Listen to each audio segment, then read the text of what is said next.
Welcome to YouTube channel. मेरा नाम इनायत। आज मैं आपको बताने जाऊंगा रेफ्रिजरेशन साइकिल के बारे में। जो आप देख रहे हैं ये रेफ्रिजरेशन साइकिल है एयर कंडीशनिंग का सबसे महत्वपूर्ण हिस्सा। यानी कि इसके बिना एसी हो, चाहे फ्रिज हो, चाहे वो वाटर कूलर हो, चाहे वो कोई सा भी ठंडा करने वाला वस्तु हो, उससे इसके बिना वो अधूरा है। तो आइए जानते हैं एक एक स्टेप बाय स्टेप करके कि ये कैसे काम करता है। तो आप देख पा रहे हैं ये जो एयर कंडीशनिंग का या रेफ्रिजरेटर का, किसी का आप बोलो, ये हमारा रेफ्रिजरेशन साइकिल है। रेफ्रिजरेशन साइकिल में बेसिक 4 इंपॉर्टेंट पार्ट्स लगे रहते हैं। सबसे पहला आता है कंप्रेसर। ये जो आप देख रहे हैं जो चल रहा है, इसका नाम है कंप्रेसर। कंप्रेसर के बाद जब आता है उसका नाम है कंडेंसर कॉइल। इसके बाद जो आता है पार्ट्स, इसका नाम है एक्सपेंशन वाल्व या एक्सपेंशन डिवाइस। उसके बाद जो आता है ये हमारा इवापोरेटर या कूलिंग कॉइल। ठीक है, तो 4 इंपॉर्टेंट फंक्शन लगे रहते हैं, इंपॉर्टेंट पार्ट्स है जो इसके बिना हमारा एयर कंडीशनिंग काम नहीं करेगा। तो चलिए हम जानते हैं एक एक करके कि ये काम कैसे करता है।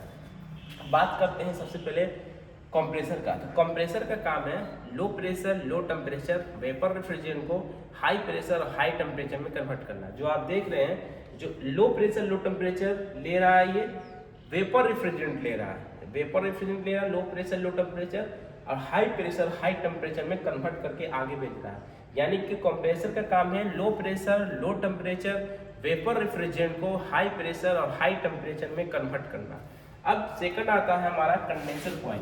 कंडेंसर कॉइल में आने वाला जो है वेपर रेफ्रिजरेंट हाई प्रेशर और हाई टेम्परेचर, जैसे रेड कलर का जो यहाँ बना हुआ है वो हाई प्रेशर और हाई टेम्परेचर, लेकिन जो हमारा रेफ्रिजरेंट है ये वेपर रेफ्रिजरेंट है। तो वेपर रेफ्रिजरेंट आया हमारा कंडेंसर कॉइल में।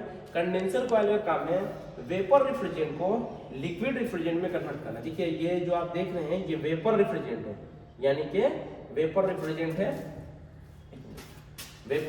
है और ये लिक्विड रेफ्रिजरेंट में कन्वर्ट हुआ, यानी कि भाप से पानी में कन्वर्ट हो गया। ठीक है, तो वेपर रेफ्रिजरेंट से लिक्विड रेफ्रिजरेंट में कन्वर्ट हुआ इसलिए क्योंकि अपना ठंडा जो अपना गर्मी जो है वो बाहर निकाला। अपना जो गर्मी है ये जो गर्मी बाहर निकाला, और गर्मी बाहर निकालने के बाद वो क्या हुआ, वेपर रेफ्रिजरेंट लिक्विड रेफ्रिजरेंट में कन्वर्ट हो गया। फिर आगे आता है लिक्विड रेफ्रिजरेंट एक्सपेंशन वाल्व में। एक्सपेंशन वाल्व का काम है ओनली प्रेशर को ड्रॉप करना। प्रेशर ड्रॉप करता है, जैसे मान लो कि किसी वस्तु में से पतला छेदा में से पास होता है हवा, जैसे फूंकते हैं तो ठंडा हवा आता है, भाप जैसे करते हैं तो वो गर्म हवा आता है। तो इसी सेम पतला छेदा से जब पास होता है तो ये क्या होगा, जो रेफ्रिजरेंट है लिक्विड रेफ्रिजरेंट वो फैल जाएगा, यानी कि वो लिक्विड रेफ्रिजरेंट पूरा फैल जाएगा और उसके बाद पूरा ठंडा रहेगा, चिल रहेगा यहाँ पर। उसके बाद जैसे आएगा इवापोरेटर में, तो इवापोरेटर अपनी ठंडी को बाहर निकालेगा।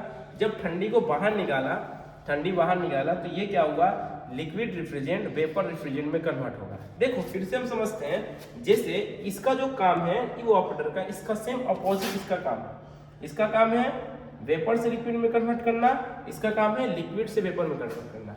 जो आप देख रहे हैं ये वाला, ये जो प्रेशर, ये जो कंप्रेसर जो लेता है ये वेपर ही लेता है, वेपर ही फेंकता है। ये सिर्फ प्रेशर और टेम्परेचर बढ़ाता है। लो प्रेशर लो टेम्परेचर लिया और high pressure high temperature convert किया हमारा कंप्रेसर। कंडेंसर कॉइल जो है, कंडेंसर कॉइल का काम है हीट को बाहर निकालना और लिक्विड रेफ्रिजरेंट को वेपर रेफ्रिजरेंट को लिक्विड रेफ्रिजरेंट में कन्वर्ट करना। कंडेंसर कॉइल का काम है अपने हीट को बाहर निकालना और वेपर रेफ्रिजरेंट को लिक्विड रेफ्रिजरेंट में कन्वर्ट करना। एक्सपेंशन डिवाइस का काम है प्रेशर को ड्रॉप करना। इवापोरेटर का काम है लिक्विड रेफ्रिजरेंट को वेपर रेफ्रिजरेंट में कन्वर्ट करना। और एसी साइकिल चलता रहेगा। हमारा जितना भी एसी है एयर कंडीशनिंग, चाहे रेफ्रिजरेटर हो, चाहे वो जो भी ठंडा करने वाला वस्तु हो, वो सारा रेफ्रिजरेशन साइकिल पे काम करता है। Okay, thank you. फोन आ रहा, थैंक यू।